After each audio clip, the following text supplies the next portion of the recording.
उत्तर प्रदेश की राजनीति में एक बार फिर से चर्चाएं तेज हो गई हैं। दोस्तों, चर्चाएं हैं मदरसा बिल को लेकर, जिसे लेकर उत्तर प्रदेश की योगी सरकार ने एक ऐसा फैसला लिया है जिसके बाद एक तरफ मदरसा शिक्षकों में खलबली मच गई है, वहीं दूसरी ओर सरकारी कर्मचारी फूले नहीं समा रहे हैं।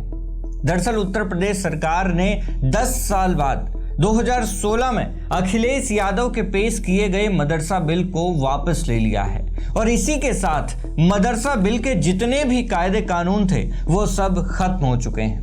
लेकिन सवाल ये पैदा होता है कि आखिर इस बिल में ऐसा क्या था कि जिसकी इतनी चर्चा की जा रही है।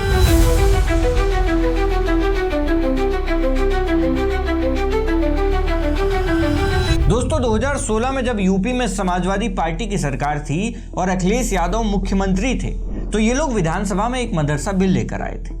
अब इस बिल में क्या था कि यूपी में जितने भी मान्यता प्राप्त मदरसे हैं, इन मदरसों में पढ़ाने वाले टीचर्स के अकाउंट में डायरेक्ट सैलरी सरकार की तरफ से डालने का प्रावधान बनाया गया था।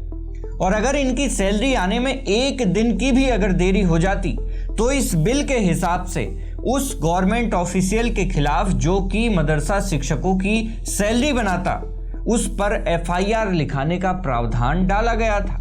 आप कह सकते हैं कि एक प्रकार का वीआईपी ट्रीटमेंट मदरसा टीचर्स के लिए बनाया जा रहा था, क्योंकि जो लोग यूपी के सभी स्कूलों की सैलरी बनाते हैं उनके अंदर कहीं ना कहीं ये डर बैठ जाता कि महीने के आखिरी में हमको सबसे पहले मदरसे वाले टीचरों का वेतन बनाना है, उसके बाद हम बाकी स्कूलों को देखेंगे। दोस्तों, अभी क्या होता है कि सरकार मान्यता प्राप्त मदरसों या फिर किसी भी मान्यता प्राप्त स्कूल को जो सैलरी देती है वो अनुदान के रूप में होता है। लेकिन अगर ये बिल पास हो जाता तो सरकार चाहे किसी भी पार्टी की होती तो भी मदरसों को दी जाने वाली सैलरी को रोका नहीं जा सकता था, क्योंकि बिल पास होने के बाद फिर वो अनुदान ना होकर सैलरी कहलाने लगता। अब क्योंकि उस समय यूपी में समाजवादी पार्टी के पास बहुमत था, तो ये बिल यूपी विधानसभा और विधान परिषद दोनों जगहों से पास हो गया था। लेकिन भारतीय संविधान ये कहता है कि किसी भी बिल को अगर पास कराना है तो दोनों सदनों से पास कराने के बाद उसमें राज्यपाल के साइन होना जरूरी है। लेकिन होता क्या है कि उस समय के राज्यपाल राम नाईक ने इस बिल पर साइन करने से मना कर दिया और इसे राष्ट्रपति के पास भेज दिया। अब आप देखो कि 2016 से 2026 तक इस बिल को ठंडे बस्ते में डाल दिया गया और इस पर कोई चर्चा नहीं की गई। अब हाल ही में 10 साल बाद क्या हुआ है कि अगस्त 2026 में योगी सरकार ने मानसून सत्र में इस बिल को यूपी के दोनों सदनों विधानसभा और विधान परिषद से वापस ले लिया है।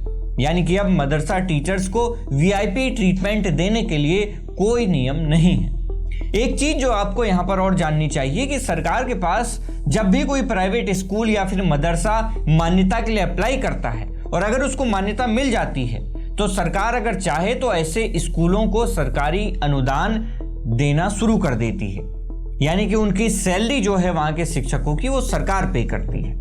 दोस्तों, यूपी में अगर देखा जाए तो टोटल 25,000 मदरसे हैं, जिनमें से 16,513 मदरसों को यूपी मदरसा शिक्षा बोर्ड से मान्यता मिली हुई है और इन 16,513 मान्यता प्राप्त मदरसों में से 560 मदरसे ही ऐसे हैं जिनको की सरकार 100% वेतन देती है। इसी तरह अगर प्राइवेट स्कूलों की बात की जाए तो टोटल 28,188 प्राइवेट स्कूलों में से 20,737 स्कूलों को मान्यता मिली हुई है और इन 20,737 स्कूलों में से 4,512 स्कूलों को सरकार सैलरी देती है।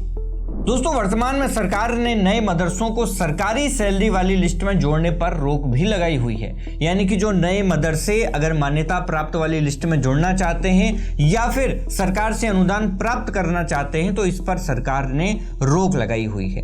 लेकिन इसी के साथ हमारे मन में यह सवाल भी आता है कि जिस तरह योगी सरकार ने इस मदरसा बिल को वापस ले लिया, ठीक इसी तरह मोदी सरकार भी संसद में यूजीसी के नए बिल को भी वापस क्यों नहीं ले सकती। दोस्तों, इस मुद्दे पर आपकी जो भी राय हो हमें कमेंट बॉक्स में जरूर बताएं। मैं हूं उमेश त्रिवेदी और आप देख रहे थे सरकारी मंथन। नमस्कार।